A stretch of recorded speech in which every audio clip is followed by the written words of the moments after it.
बेटा स्नेहा, क्या तुम अपने ससुर जी के लिए पतला सा दलिया बना दोगी? वो उनके दांतों से रोटी सही से चबती नहीं है। मधु जी ने बड़े सहमे से लहजे में किचन में खाना बना रही अपनी बहू स्नेहा से कहा।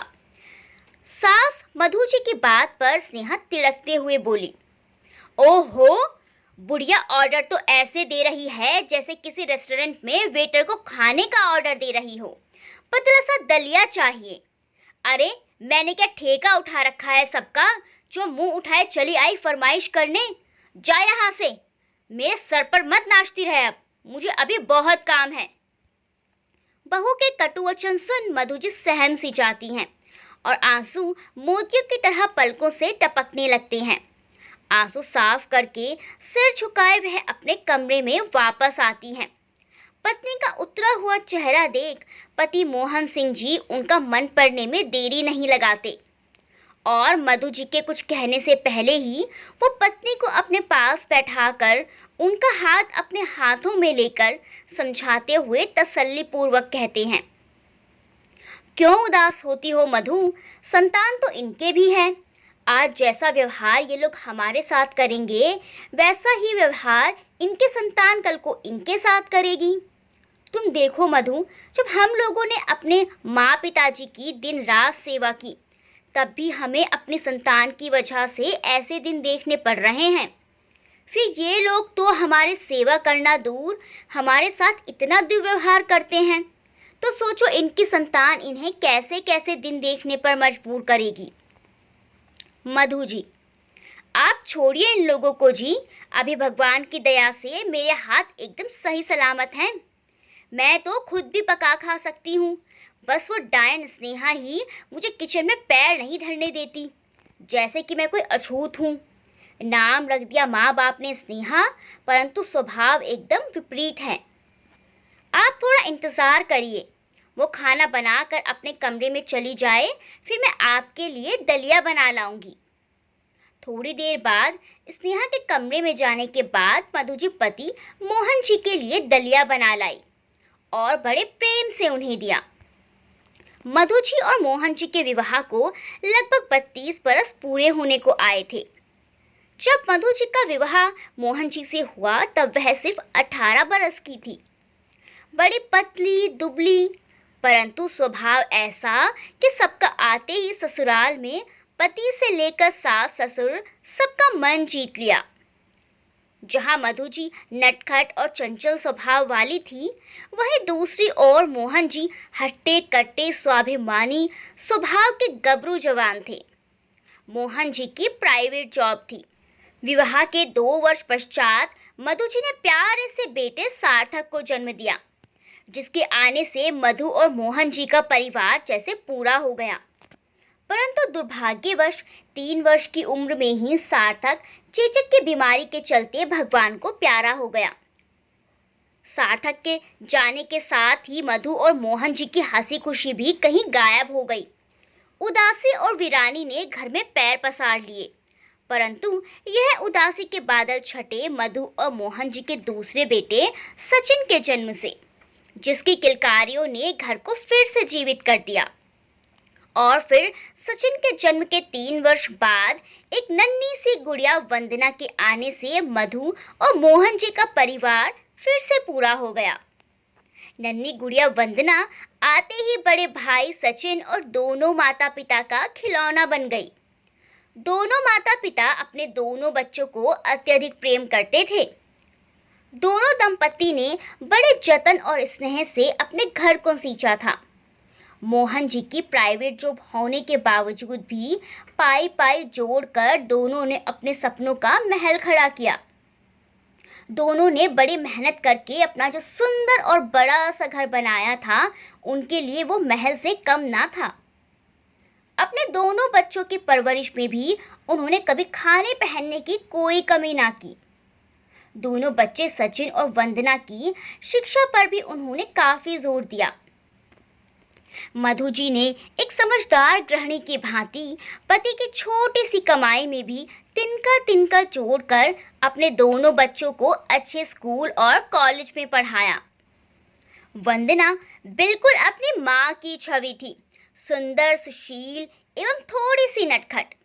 मधु और मोहन जी वंदना की शादी बेटे से पहले करना चाहते थे, इसीलिए उन्होंने वंदना की बीएससी होने के बाद ही एक अच्छे परिवार में उसका रिश्ता तय कर दिया और फिर 3 माह बाद ही वंदना का विवाह धीरज जी से संपन्न हो गया। मधु और मोहन जी ने धीरज के रूप में दामाद नहीं, एक और बेटा पाया था। धीरज बहुत ही समझदार, संस्कारी और विनम्र स्वभाव वाले व्यक्ति थे। मधु और मोहन जी को अपने माँ पिता समान ही आदर सम्मान देते थे। धीरज जी रेलवे में सरकारी कर्मचारी थे, जिस कारणवश उनका ट्रांसफर होता रहता था, इसीलिए वो लोग मधु और मोहन जी से मिलने कम ही आ पाते थे। परंतु उनकी प्यारी सी 8 वर्षीय बेटी सौम्या अपने नाना नानी से मिलने को हमेशा बड़ी उत्साहित रहती थी। सचिन की प्राइवेट जॉब लगने के बाद उसने भी अपनी ही पसंद की लड़की स्नेहा से शादी कर ली। सचिन ने स्नेहा की जैसी छवि अपने माँ और पिता के सामने दर्शाई थी, उससे मधु और मोहन जी को लगा कि बहू के आने से घर की रौनक और ज्यादा बढ़ जाएगी। परंतु हुआ इसके विपरीत। स्नेहा के आने से जैसे घर के सारे रंग फीके पड़ गए थे। जैसा नाम उसके ही विपरीत उसका व्यक्तित्व था, कठोर, निर्दयी और बेहद बदतमीज। सास ससुर को मान सम्मान देना तो दूर की बात, वह तो सास के साथ ऐसा बर्ताव करती थी जैसे मधु जी उसकी सास नहीं सौतन हो। आज भी स्नेहा गुस्से से लाल हुए पति के आने का इंतजार कर रही थी। जैसे ही सचिन ऑफिस से घर आया, उसने आते ही सचिन पर आंखें निकाल निकाल कर भड़कना शुरू कर दिया। क्यों जी, आपके बूढ़े माँ बाप ने मुझे क्या समझ के रखा है? मैं कोई नौकरानी हूँ या कोई अलादीन के चिराग से निकला हुआ जिन हूँ जो तब देखो तुम्हारे बूढ़े माँ बाप मेरे सामने खाने की नई नई फरमाइश लेकर पहुंच जाते हैं। सचिन भीगे पिल्ले की तरह चुपचाप स्नेहा की कड़वी बातें सुन रहा था। स्नेहा फिर बोली, आपने क्या बोला था शादी से पहले मुझे कि स्नेहा डार्लिंग, तुम तो मेरे दिल की मल्लिका हो, तुम्हें तो मैं अपने घर की रानी बना के रखूंगा, तुम्हारे लिए चांद तारे तोड़ ले आऊंगा। और यहाँ देखो, रानी के बजाय मुझे नौकरानी बनाकर रख दिया है। अरे मैं अकेली क्या क्या करूं? आपका काम करूं, आपके 2-2 सपूतों को संभालूं या उन 2 बुड्ढों की सेवा करूं, उनकी फरमाइशें पूरी करूं? सचिन डरते डरते कहता है, स्नेहा डार्लिंग, तुम गुस्सा क्यों करती हो? अरे ये माँ किस काम आएगी, तुम इससे काम क्यों नहीं कराती हो? पूरा दिन खा पी कर बिस्तर ही तो तोड़ते हैं दोनों बुड्ढा बुड्ढी। पति की बात सुन स्नेहा ने फिर आंखें दिखाते हुए कहा, नहीं जी, मुझे ना उनका काम करना है, ना ही उनसे अपना काम करवाना है। आप क्या चाहते हो? उनसे अपना काम करवा कर मैं अपना काम बिगड़वा लूं? अब मुझे आपकी एक बात नहीं सुननी। आज मैं बताए दे रही हूँ, या तो आप उन दोनों बुड्ढों का चूल्हा अलग कर दो, नहीं तो मैं अपने मायके चली जाऊंगी, वो भी अकेले। फिर संभालना अकेले आप ही अपने दोनों बेटों को और अपने सन की माँ बाप को भी। सचिन, शांत हो जाओ स्नेहा, तुम गुस्सा थूक दो मेरी प्यारी पत्नी, मैं अभी इलाज करता हूँ दोनों का, चलो आओ मेरे साथ। स्नेहा और सचिन गुस्से में तिलमिलाए हुए मधु और मोहन जी के कमरे की तरफ जाते हैं। सचिन, जो अभी तक भीगी बिल्ली बनकर स्नेहा की बातें ऐसे सुन रहा था जैसे एक नालायक बच्चा अपने अध्यापक की डांट सुनता है, अपने माँ पिताजी के सामने शेर की तरह दहाड़ते हुए कहता है, तुम दोनों को आखिर दिक्कत क्या है? क्यों चैन से नहीं जीने देते तुम स्नेहा को? अरे क्यों इतना जलते हो? तुम दोनों की पसंद की लड़की से शादी कर लेता तब तो तुम दोनों बूढ़ा बूढ़ी बहुत खुश रहते, है ना? क्योंकि मैं अपनी पसंद की लड़की को बहू बनाकर ले आया, इसीलिए बेचारी को टॉर्चर करते रहते हो हर समय। सचिन की बात सुन मधु और मोहन जी दोनों दंग रह जाते हैं और मोहन जी कहते हैं कि बेटा, ये कैसे कैसे इल्जाम लगा रहा है तू हम पर? तू तो हमारा इकलौता बेटा है, भला हम तुझसे और बहू से क्यों जलने लगे? इस पर मधु जी भी बोलती हैं, बेटा हम तो दोनों बहू को बिल्कुल तंग नहीं करते। सास की बात सुन स्नेहा बोली, ओहो हो सचिन, देखो तो जरा तुम्हारे सामने कैसे शरीफ बन रहे हैं बेचारे। सचिन फिर झल्लाया, अरे संभाल तो रखा है इसने पूरा घर, और क्या तुम दोनों अब हल जुतवाओगे इससे? बस अब मैंने निर्णय ले लिया है कि कल से तुम दोनों अपना चूल्हा अलग कर लो। फिर चाहे तुम खिचड़ी खाओ, दलिया खाओ, साग खाओ या रोटी, हमें इससे कोई मतलब नहीं। बेटे के मुंह से इतनी बड़ी बात सुन दोनों बूढ़े माँ बाप जैसे भौचक्के रह जाते हैं। अचानक उनको ऐसा महसूस होता है जैसे वो कोई अनाथ हो, लावारिस हो। दोनों की आंखों में आंसू भर आते हैं। मधु जी तो खुद को रोने से रोक नहीं पाती और रोते रोते बोलती हैं, बेटा तू होश में तो है ना? क्या कह रहा है? इस उम्र में तू हम लोगों को ऐसे अलग चूल्हा करने का बोल रहा है? हमने तो सारी जिंदगी जो कमाया सब इस घर में और तेरी अच्छी परवरिश में, तेरी शादी और पढ़ाई लिखाई में लगा दिया। अब हम इस बुढ़ापे में अपना खर्च कैसे उठाएंगे? सचिन, मैं कुछ नहीं जानता। कल से स्नेहा तुम लोगों के लिए खाना नहीं बनाएगी बस। और वैसे भी इस उम्र में तुम लोगों का खर्चा ही क्या है? क्यों चाहिए तुम्हें इतने पैसे? अरे राम नाम जपो बस। फिर पत्नी की तरफ देखते हुए कहता है, स्नेहा तुम अपने पुराने पड़े बर्तनों में से कुछ बर्तन और पुराना छोटा वाला गैस चूल्हा इनको दे देना, और फिलहाल इनको अपने सामान में से ही थोड़ा आटा चावल वगैरह भी दे देना। बाद का बाद में देखा जाएगा।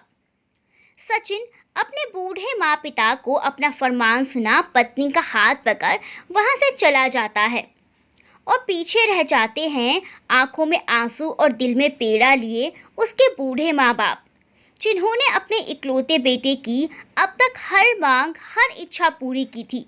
उसे हर वो खुशी देने की कोशिश की थी जो हर मध्य वर्गीय माता पिता की तरह अपनी तरफ से वो लोग दे सकते थे। स्नेहा ने पति के कहे अनुसार कुछ पुराने बर्तन, गैस और कुछ खाने पीने का सामान दोनों के कमरे में लाकर पटक दिया और चलती बनी। अब अगले ही दिन से दोनों बूढ़े माँ बाप अपना खाना जैसे तैसे करके अलग बनाते, पर इसमें भी स्नेहा को सुकून कहाँ था। अब वह भी मधु जी को परेशान करने में कोई कमी न छोड़ती थी।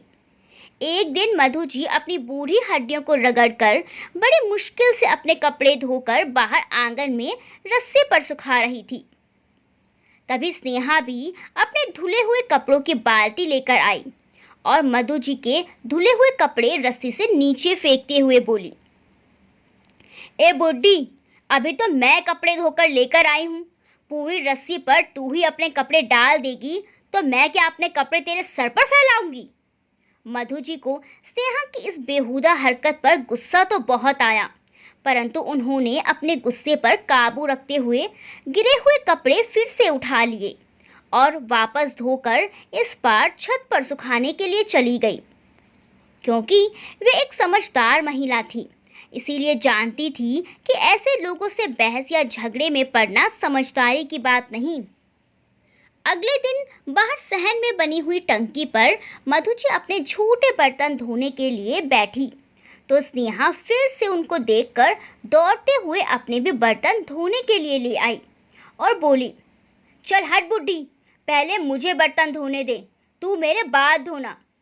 बहू की बात पर मधु जी बोली, बहू तू तो अपने किचन में भी सिंक में बर्तन धो सकती है, यहाँ पर मुझे धोने दे।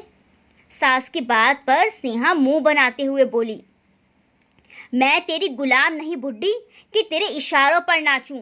जो तू बोले वो करूं, जहां तू बोले वहां बर्तन धोऊं। बहू की बात सुन मधु जी एक बार फिर गुस्से का घूंट पीकर रह गई। स्नेहा अक्सर ऐसा ही करती थी, वह हर काम में मधु जी की नकल करती। अगर मधु जी कपड़े धोती तो वह भी अपने कपड़े धोने लगती, और वह बर्तन धोती तो स्नेहा भी वैसा ही करती, जैसे मानो उसका सासू माँ से कोई कंपटीशन हो। ना जाने उसे ये सब करके क्या मज़ा आता था। स्नेहा के द्वारा दिया खाने का सामान भी अब खत्म हो गया था, तो मधु जी अपने पति से बोली, देखिए ना जी, सारे डब्बे खाली हो गए हैं। ना ही स्नेहा ने और सामान दिया और ना ही सचिन ने सामान के लिए पैसे। इस पर मोहन जी कहते हैं, मधु, यदि उन लोगों को हमारा इतना ही ख्याल होता तो वो हमें अलग ही क्यों करते। मधु जी, परंतु सचिन ने कहा था कि वो हमें खर्चे के पैसे तो देगा ही, फिर हमें उसे बताना चाहिए कि हमारा सब सामान खत्म हो गया है, फिर वो हमें पैसे दे या सामान। मोहन जी, ठीक है, तुम एक बार जाकर उससे बात कर लो। मधु जी सचिन के ऑफिस से आने के बाद उसे अपनी परिस्थिति बताते हुए कहती हैं, बेटा, हमारा सारा खाना खत्म हो गया है, सारे डब्बे खाली हो गए हैं। या तो तू स्नेहा से थोड़ा सामान दिलवा दे या थोड़े पैसे दे दे, तो मैं खुद ही सामान खरीद लाऊंगी। माँ की बात सुन सचिन अपमानजनक लहजे में बोला, इतनी जल्दी डकार गए तुम लोग इतना सारा सामान? समझ गया मैं तुम्हारी चालाकी। तुम्हें सामान के बहाने पैसे चाहिए मौज मस्ती के लिए। मेरे पास तुम लोगों की अय्याशी के लिए ना ही फालतू पैसे हैं और ना ही स्नेहा अब तुम्हें अपनी किचन में से एक भी चावल का दाना देगी। अब मेरे सिर पर मत खड़ी रहो। अभी ऑफिस से आया हूँ, देख नहीं रही? चैन से सांस लेने दो मुझे। बेटे के मुंह से इतने कटु वचन सुन अपने आंसू रोक नहीं पाती। बेटे की बातें सुन उनकी तो आगे कुछ बोलने की हिम्मत ही ना हुई। उनकी स्थिति ऐसी थी मानो काटो तो खून नहीं। रोते रोते वे कमरे में वापस आई और मोहन जी को सारी बात बताई। मोहन जी ने पत्नी को बड़े प्यार से चुप कराया, उनको तसल्ली दी और कहा कि अभी तुम्हारा पति जीवित है मधु, तुम फिक्र मत करो।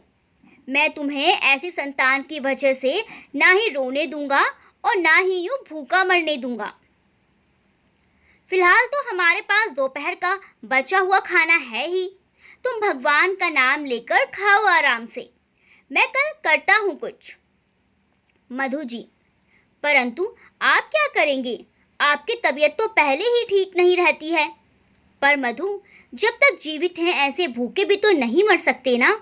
देखता हूँ बाहर जाकर कुछ ना कुछ तो हाथ पैर मारूंगा ही, चाहे कोई मजदूरी ही क्यों ना करनी पड़े। मोहन जी पत्नी की बात का उत्तर देते हुए कहा और पत्नी को तसल्ली से खाना खिलाकर दोनों लोग सो गए। सुबह में अब उन दोनों के पास खाने को कुछ नहीं था। ऐसी स्थिति में ही भूखे पेट पत्नी के मना करने पर भी मोहन जी किसी काम की तलाश में दो पैसे कमाने की आस लिए घर से निकल पड़ते हैं। पर बूढ़ी हड्डियां और भूखी आते कहाँ तक साथ देती। अपने मोहल्ले की गली पार करते ही वो कमजोरी की वजह से चक्कर खाकर गिर पड़ते हैं। तभी मोहल्ले के कुछ लड़के उनको देखते हैं तो उठाकर घर छोड़ जाते हैं और मधु जी से उनका ख्याल रखने को बोलते हैं। मधु जी पति को ऐसी बेसुध हालत में देखकर एकदम घबरा जाती हैं। मोहन जी को लेटाकर सबसे पहले पानी पिलाती हैं और रोते रोते कहती हैं, मैंने मना किया था आपको कि मत जाओ, पर मेरी बात नहीं मानी आपने। आज अगर आपको कुछ हो जाता तो। इतना कहकर वो और ज्यादा रोने लगती हैं। मोहन जी इस समय कुछ भी बोलने की हालत में नहीं थे। फिर मधु जी अपने आप को कुछ संभालते हुए कहती हैं, आप थोड़ी देर विश्राम करिए, थोड़ी आपकी तबीयत संभलती है तो मैं आपको पड़ोस वाले क्लिनिक ले चलती हूँ। शर्मा जी का डॉक्टर बेटा तो आपका बड़ा आदर सम्मान करता है, आपसे थोड़ी बहुत दवाई के पैसे भी नहीं लेता। थोड़ी देर बाद मोहन जी को सहारा देकर पड़ोस के क्लिनिक में लेकर जाती हैं तो डॉक्टर उनको दांत लगवाने का सुझाव देते हुए कहता है कि चाची माँ, चाचा जी को किसी दवाई की ज़रूरत नहीं, इनको अच्छे खान पान की ज़रूरत है। दांत ना होने की वजह से खाना अच्छे से नहीं खा पाते हैं, इसीलिए कमज़ोरी आ गई है। फिलहाल मैं अपने पास से ताकत के कुछ कैप्सूल दे देता हूँ, परंतु आप इनके दांत लगवा लीजिए ताकि यह खाना अच्छे से खा पाएं। मधु जी सचिन के आगे गिड़गिड़ाते हुए पैसों की भीख मांगती हैं, परंतु सचिन जरा भी दया नहीं खाता और पैसे देने के लिए साफ मना कर देता है। और उसी दिन बेचारे अपने बूढ़े माँ बाप को घर में अकेला छोड़ पत्नी और बच्चों के साथ 5 दिन के ट्रिप पर निकल जाता है। संयोगवश उसी दिन सचिन के जाने के बाद भगवान मसीहा बना के वंदना और धीरज को भेज देते हैं, जो लगभग पूरे 1 साल बाद मधु और मोहन जी से मिलने आ रहे थे। सौम्या भी अपने नाना नानी से मिलने को बड़ी उत्साहित थी, परंतु खुशी खुशी जैसे ही वो लोग मधु और मोहन जी के कमरे में जाते हैं, बीमार भूख से तड़पते हुए माँ पिताजी को देख करके हक्के बक्के रह जाते हैं। वंदना की तो जैसे रूह कांप जाती है। सौम्या भी भागकर नानी के गले लगकर रो पड़ती है।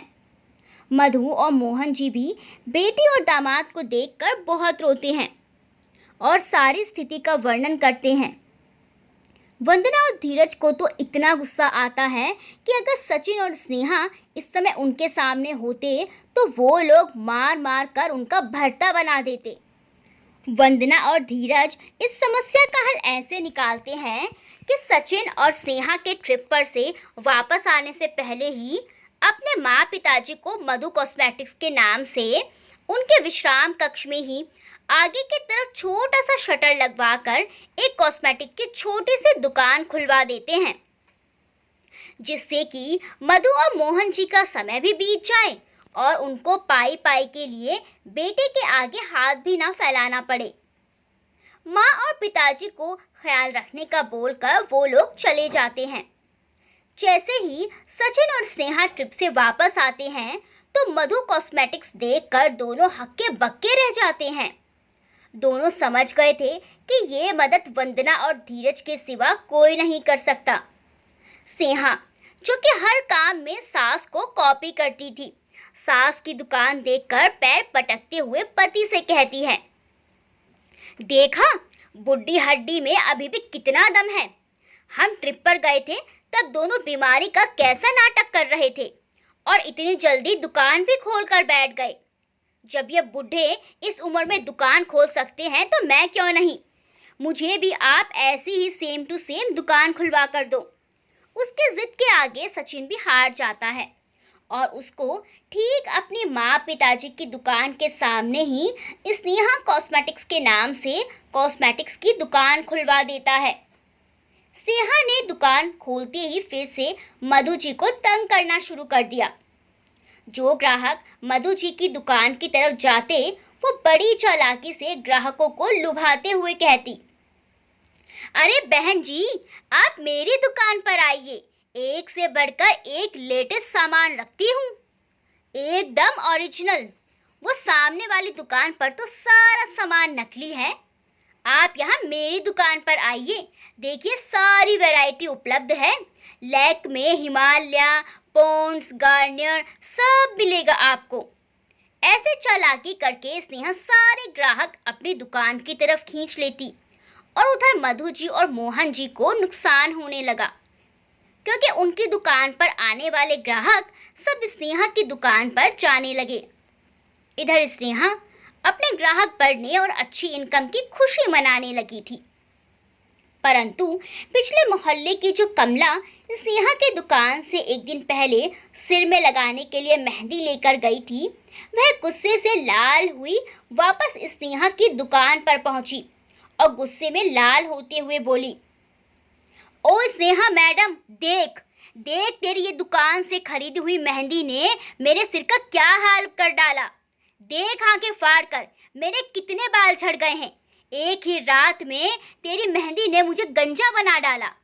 स्नेहा, मैं तुझे अपनी दुकान पर एकदम ओरिजिनल सामान रखती हूँ, ये साइड इफेक्ट आपको किसी और चीज से हुआ होगा।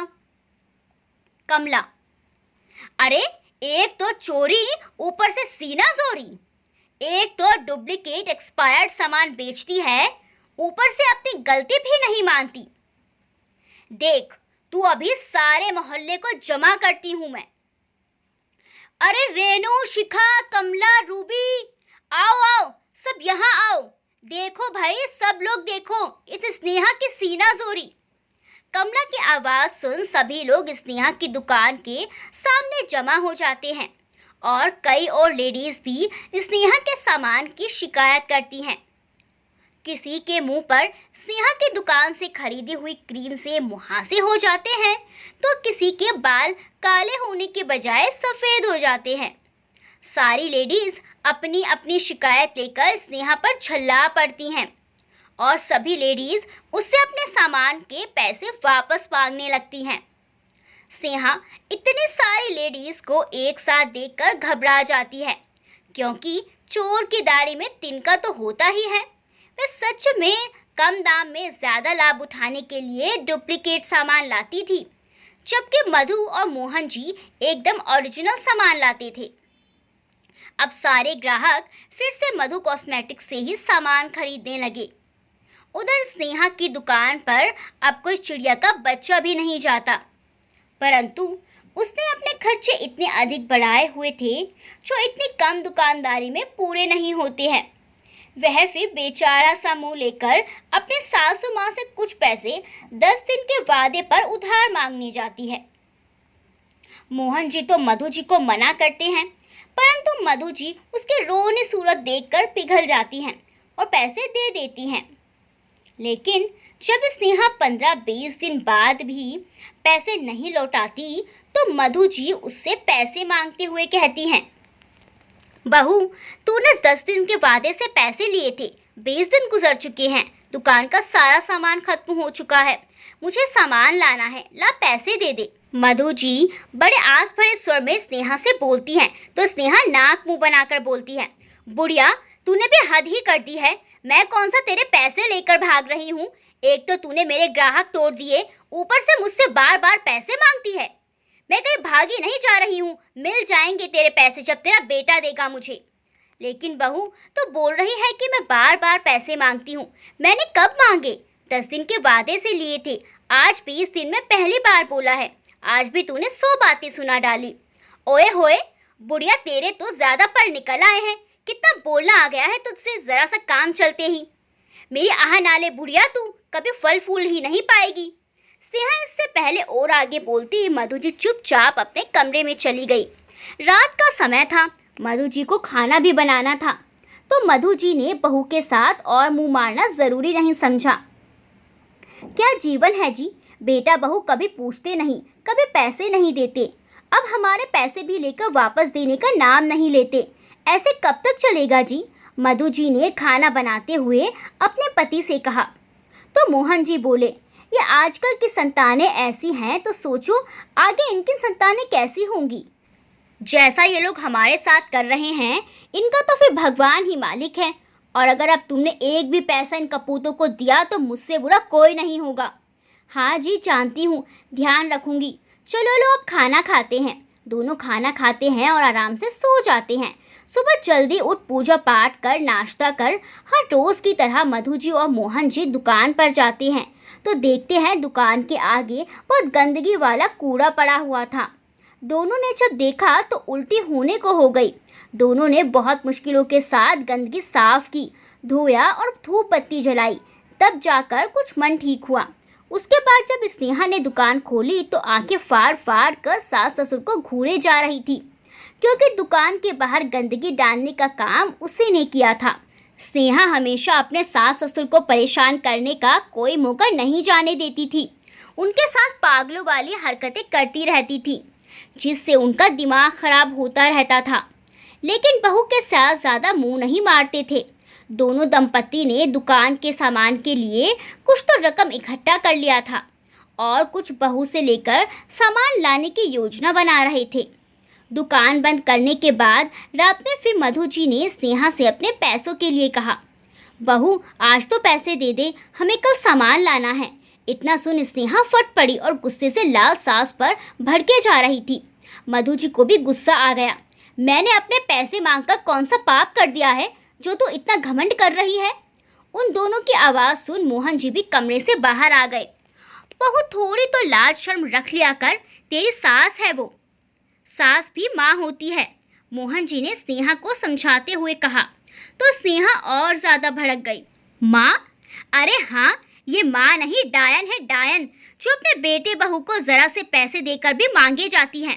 इतना सुन मोहन जी क्रोधित हो उठे और मधु जी का हाथ पकड़ उन्हें अपने कमरे में लेकर चले गए। इतने में सचिन भी आ गया।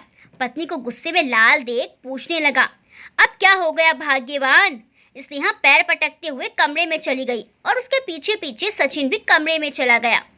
उधर मोहन जी, मधु, मुझे इतना गुस्सा आ रहा है कि बस अब कोई अनर्थ ना हो जाए। देवी समान सास को भी डायन बोल रही थी, मेरा हाथ उठ जाएगा। नहीं जी, बस अच्छा हुआ तुम मुझे कमरे में ले आए। ये तो बहुत बदतमीज लड़की है, इसे बड़ों के मान सम्मान का भी नहीं पता। चलो मैं खाना बना दिया है, खाना खा लो तुम। क्यों, तुम नहीं खा रही हो क्या? नहीं जी, मुझे भूख नहीं है। लेकिन तुमने क्या खाया था आज जो भूख नहीं है? तुम साथ खाओगे तो ही मैं खाऊंगा। और सुबह सामान लेने शहर भी तो जाना है, जल्दी सोएंगे तभी तो जल्दी उठेंगे। तुम फिर किस टाइम खाओगी? ठीक है जी, खा लेती हूँ। दोनों खाना खाते हैं और बहू की हरकत को नज़रअंदाज कर सो जाते हैं। उधर सचिन खाना वाना खाकर सोने के लिए तैयार था। बच्चे भी सो चुके थे और स्नेहा बैठी हुई सोच में डूबी थी। अरे क्या सोच रही हो, सोना नहीं है क्या? हाँ अभी सो रही हूँ, तुम सो जाओ। सचिन सो जाता है। स्नेहा ताना बाना बुनती रहती है, बूढ़ों को तो सबक सिखा कर ही रहूंगी मैं, बहुत हेकड़ी आ रही है दोनों के अंदर। जब से इनका काम चला है तब से तो और ज्यादा घमंड आ गया है। इनका घमंड चूर चूर ना किया तो मेरा नाम भी स्नेहा नहीं। वो रात भर इसी फिराक में थी कि कब सास ससुर सोए और मैं उनके पैसे साफ करूं। रात के 2 बज चुके थे। उसे अपनी खुराफाती में अभी कमरे से बाहर जाती, कभी कमरे के अंदर आती। फिर बाहर गई सास ससुर के कमरे में, चुपके से झांक कर देखा तो दोनों नींद में चूर खर्राटे मार रहे थे। वो धीमे धीमे कदमों से अंदर घुसी और अलमारी के पास पहुंच गई, जिसमें मधु जी ने सामान लाने के 20,000 रुपये रखे हुए थे। उसने पूरी अलमारी की तलाशी ली, उसे कुछ नहीं मिला। उसका ध्यान सोए हुए सास ससुर पर भी था, कहीं जाग गए तो पूरा प्लान चौपट हो जाएगा। अलमारी में उसे कुछ ना मिला, उसका मुंह बन गया। बुढ़िया ने कहाँ रखे हैं पैसे? बुढ़िया बड़ी चालाक है, वह अपने मन में सोच रही थी कि तभी उसकी नज़र दीवार पर टंगे एक थैले पर पड़ती है। हो ना हो बूढ़े बुढ़िया ने इसी में पैसे रखे होंगे, यही थैली लेकर जाने वाले हैं कल ये लोग। चलो इसमें भी चेक करती हूँ। तभी मोहन जी करवट लेते हैं तो स्नेहा घबरा कर नीचे बैठ जाती है। उनको सोता देख फिर से खड़ी होती है और दीवार पर टंगे थैले में जैसे ही हाथ डालती है तो उसे अंदर एक छोटा सा थैला था। वह उसे बाहर निकाल कर चेक करती है तो उसमें 20,000 की रकम देख उसकी आंखें चौड़ी हो जाती हैं। वो पैसा देख इतनी उत्साहित होती है कि वही थैली ले धीमे धीमे कदमों से कमरे से बाहर आ जाती है और चैन की सांस लेती है। शुक्र है भगवान का, सांप भी मर गया, लाठी भी नहीं टूटी। सोचते हुए अपने कमरे में जाकर अपनी अलमारी में वो पैसे वाला थैला रख देती है और बिस्तर पर पलटी मार कर आराम से सो जाती है। हर रोज की तरह मधु जी और मोहन जी सुबह सवेरे उठ नहा धोकर पूजा पाठ कर नाश्ता कर जैसे ही चलने के लिए थैला उठाकर उसमें हाथ देते हैं तो उसमें थैला ना पाकर घबरा जाते हैं। थैले को बार बार चेक करते उसे अलट पलट कर देखे जा रहे थे। दोनों पसीने में तर हो गए। बूढ़ी हड्डियों ने रात दिन की कड़ी मेहनत करके वो रकम इकट्ठा की थी। दोनों का हार्ट फेल होने को हो गया। मेरे सामने ही रखे थे मधु, तुमने तो इसमें कहाँ गए? किसने उठा लिए? मोहन जी ने घबराते हुए कहा। कहाँ जाते, ये काम स्नेहा के अलावा और कौन कर सकता है? हमारे घर में चोर उचक्के तो आने से रहे। रात उसका साथ कहाँ सुनी हो गई थी, देखा नहीं था तुमने कैसा व्यवहार कर रही थी? तो क्या वो पैसे नहीं चुरा सकती? मधु जी ने माथे में बल डालते हुए कहा। तो मोहन जी बोले, तुम ठीक कह रही हो ना हो ये बहू का काम है, लेकिन उसकी तलाशी कैसे लें? अब तो सचिन भी जागने वाला होगा, स्नेहा तो बवंडर मचा देगी। बवंडर मचाए तो मचाए, हमारी मेहनत के पैसे हैं, ऐसे नहीं जाने दूंगी। इतना कहकर दोनों सचिन के कमरे में चले जाते हैं। सचिन जाग गया होता है, स्नेहा सो रही होती है। सुबह सुबह ऐसे अचानक अपने माता पिता को अपने कमरे में देख सचिन हैरान रह जाता है। क्या बात है, तुम दोनों को शर्म नहीं है क्या? बेटा बहू के कमरे में घुसे आ रहे हो। हमें तो शर्म है, तेरी पत्नी को ही शर्म नहीं है जो रातों में चोरी करती फिरती है। मोहन जी ने कहा तो सचिन चिल्ला उठा, जबान संभाल कर बात करो, होश में भी हो, क्या बोल रहे हो? सचिन की तेज आवाज सुन स्नेहा और बच्चे भी उठ खड़े होते हैं। क्या बात है जी, क्या हुआ सुबह सुबह? और ये लोग हमारे कमरे में क्या कर रहे हैं? बहू इतनी भोली मत बन, हमें सब पता है। मधु जी बोली तो स्नेहा भी तिड़क कर बोली, क्या पता है? तूने हमारे पैसे चुराए हैं, निकाल हमारे पैसे। इतना सुन स्नेहा गुस्से में बिदक जाती है और सास पर हाथ उठाने वाली होती है तो मोहन जी उसका हाथ पकड़ लेते हैं। उठा कर दिखा जरा हाथ, मोहन जी गुस्से में बोलते हैं तो सचिन को गुस्सा आ जाता है। कैसा व्यवहार कर रहे हो मेरी पत्नी के साथ बुड्ढो?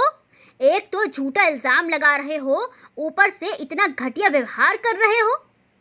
तो फिर तलाशी दिला अपने कमरे की कि जब झूठा इल्जाम है तो। सचिन को इतना इल्म नहीं था कि उसकी पत्नी चोरी कर सकती है। उसने झट से बोल दिया, ले लो तलाशी, कर लो अपने मन की, अगर पैसे ना मिले फिर देखूंगा तुम बूढ़ों को। इतना सुन स्नेहा तो अलमारी के सामने खड़ा होकर अपनी बेवकूफ़ी का सबूत दे देती है। सचिन कहता है कि जब तुमने चोरी ही नहीं की तो ले लेने दो तलाशी। स्नेहा अलमारी के सामने ही अड़ी रही तो सचिन ने उसे पकड़ अपने पास खींच लिया। स्नेहा बोलती रही, उसमें कुछ नहीं है, लेकिन सचिन ने उसे पकड़े रखा और बोला, ले लो तलाशी। जैसे ही मोहन जी अलमारी में घुसे तो वही थैला कपड़ों के अंदर छुपा रखा था। उसे देखते ही स्नेहा की आंखें शर्म से झुक जाती हैं और सचिन की आंखें फटी की फटी रह जाती हैं। वह स्नेहा की तरफ देखता है तो स्नेहा खिसियानी बिल्ली की तरह खड़ी रहती है। ये क्या बेटा? मधु जी बोली, मेरी पत्नी ने तो कुछ भी नहीं चुराया था, अब ये क्या है? मोहन जी भी बोले। सचिन को गुस्सा आ गया और अपने माता पिता पर ही भड़क उठा। तुम दोनों बुड्ढों ने ही इसका दिमाग खराब करके रखा है और ज़रूरी थोड़े ही इसने रखा हो सकता है तुमने ही हमारी अलमारी में अपना थैला छुपा दिया हो। अपने पति के मुंह से ये शब्द सुन स्नेहा में 1 किलो खून बढ़ गया। हाँ जी, ये दोनों ही रात मुझे कुछ न कुछ सुना रहे थे। मधु जी और मोहन जी गुस्से से देखते रहे तो सचिन बोला, अब आंखें फाड़ कर क्या देख रहे हो? निकलो मेरे कमरे से। सचिन के कटु वचन सुन दोनों माता पिता फिर चुपचाप कमरे से बाहर आ जाते हैं। 5 मिनट बाद अचानक सचिन और स्नेहा पर डंडों का प्रहार होता है। निकलो मेरे कमरे से, निकलो मेरे घर से। मोहन जी और मधु जी गुस्से में लाल सचिन और स्नेहा के डंडे बजाए जाते हैं। हमारे ही घर से हमें निकालोगे? हमारा ही घर हमें ही आंखें दिखाकर धकेलते हैं? मैं बताता हूँ तुम्हें ठीक। मोहन जी सचिन के और मधु जी स्नेहा के डंडे बजाते हुए बोलते रहते हैं, कपूतो, तुमने बुढ़ापे में हमारा जीना हराम करके रख दिया है। हमारा खर्चा ना उठाते, हमारी सेवा ना करते और जो हम बुढ़ापे में खुद करके 2 रोटी चैन की खाना चाहते हैं उसे भी ना खाने देते। बेटा बहू होते हुए भी हम अपनी बूढ़ी हड्डियाँ घिस रात दिन मेहनत कर पाए पाए जमा करते हैं, वो भी चुरा लेते हो। हम निकालेंगे तुम्हारी हेकड़ी।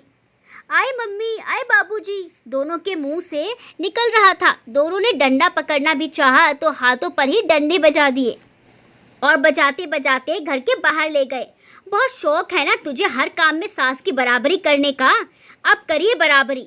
मधु ने दांत भींचते हुए कहा, मुझे भी बहुत शौक है पत्नी की हर गलत बात को पानी देने का, अब दिए हर बात को पानी। जब हर काम में बराबरी करने का शौक है तो अब घर भी खुद अपने पैसों का बनाओ, दफा हो जाओ हमारे घर से।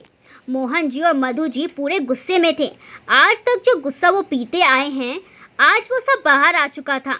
घर से बाहर निकालने पर दोनों की सारी हेकड़ी निकल गई और आंखों के आगे तारे टूट गए कि आज तो अपने पर आ गए हैं दोनों माँ बाप। हम कहाँ जाएंगे? किराए तक का हिसाब नहीं है, कैसे पूरा करेंगे? ये सब उन्होंने इन 2 पलों के अंदर मार खाते खाते ही सोच लिया था। दोनों माता पिता के चरणों में गिर चरण पकड़ लिए और रो रो कर माफ़ी मांगने लगे। मोहन जी बोले, जो कि पहले ही गुस्से में भरे थे, अब कोई माफ़ी वाफ़ी नहीं है, अब अपने घर एक पल तुम्हें बर्दाश्त नहीं करूँगा। हमने ही लाड प्यार में तुम्हें बिगाड़ कर अपने सर पर काग बुलवाए, लेकिन अब बस अति हो गई। एक ही घर में हम बूढ़ों को 2 रोटी के लिए अलग कर दिया। हम तब भी कुछ नहीं बोले, हमारे इलाज खर्चे को भी एक पैसा नहीं दिया। हमने अपना काम कर लिया, हम तब भी कुछ नहीं बोले बहू ने दिन रात मधु को परेशान कर रखा, तब भी हम कुछ नहीं बोले। किसी बात की हद भी तो होती है, और अब वो हद पूरी हो गई है। बस मिनट से पहले मेरा घर खाली कर दो, नहीं तो मोहल्ले वालों को बोल दूंगा। हम बूढ़ों को जलाना चाह रहे थे। सचिन रोते हुए बोला, लेकिन पिताजी हम जाएंगे कहाँ? हमें नहीं पता। कहीं भी जाकर मरो, हमें चैन से जीने दो। मोहन जी ने उन्हें घर से सामान लेने के लिए आधा घंटा दे दिया। आधे घंटे में दोनों ने अपना ज़रूरी सामान बांधा, बच्चों को लेकर घर से निकल पड़े। मोहन जी के दोस्त रघु जी के घर जाकर पिता से बात करने की उनसे सिफारिश की। उनके आगे रोए गिड़गिड़ाए उन्होंने मोहन जी को फ़ोन किया, लेकिन मोहन जी टस से मस ना हुए। देख रघु, सारी बात मान लूँगा, बस ये मत बोलना कि इन्हें घर में रख लो। अपनी बची कुची सांस हम दोनों बूढ़े पति पत्नी अब चैन से लेना चाहते हैं। उन्हें गुस्से में देख और उनकी बातों से सहमत रघु जी ने भी उनको मना कर दिया। अब दोनों दर दर की ठोकरें खाने को मजबूर हो गए। महंगाई के इस दौर में घर बनाना मुश्किल ही नहीं, नामुमकिन है। अब दोनों को किराए पर रहते हुए 5 साल गुजर चुके हैं। दोनों में बहुत झगड़े होते हैं। दोनों के बच्चे भी होश संभाल रहे थे। अब वही कहानी उनके बच्चे उनके साथ दोहरा रहे थे, जो उन्होंने अपने माता पिता के साथ किया। उधर मोहन जी और मधु जी सुकून से अपना जीवन जीने में व्यस्त थे। उन्होंने घर से थोड़ी दूरी पर बड़ी दुकान खरीद ली थी, जो आसपास के इलाके में बहुत प्रसिद्ध हो चुकी थी। दोनों भी बहुत प्रसिद्ध हो चुके थे। दुकान पर ब्रांडेड कॉस्मेटिक साधन रख लिए थे और बहुत चैन सुकून से अपना जीवन काट रहे थे। जब उनसे कोई सवाल करता कि आपने अपने बेटे बहू को घर से निकाल दिया, तो बड़े गर्व से बोलते। जब बच्चे बूढ़े माता पिता को उन पर अत्याचार कर उन्हीं के घर से निकाल सकते हैं, तो माता पिता क्यों नहीं निकाल सकते? उनके रहते हम घुट घुट कर जीते थे। उनके जाने के बाद खुली सांस ले रहे हैं। ऐसी संतान के साथ रहने से क्या फ़ायदा, जिसका बुढ़ापे में 2 दिन भी सुख न भोगा हो। उनकी बातों की सब सराहना करते थे और सब लोग उनसे सलाह लेने के लिए आने लगे थे। दोस्तों, वीडियो के बारे में अपने विचार कमेंट सेक्शन में लिखिए और वीडियो को लाइक करना बिल्कुल ना भूलें। मिलते हैं अगली वीडियो में अच्छी सी कहानी के साथ। तब तक के लिए बाय बाय।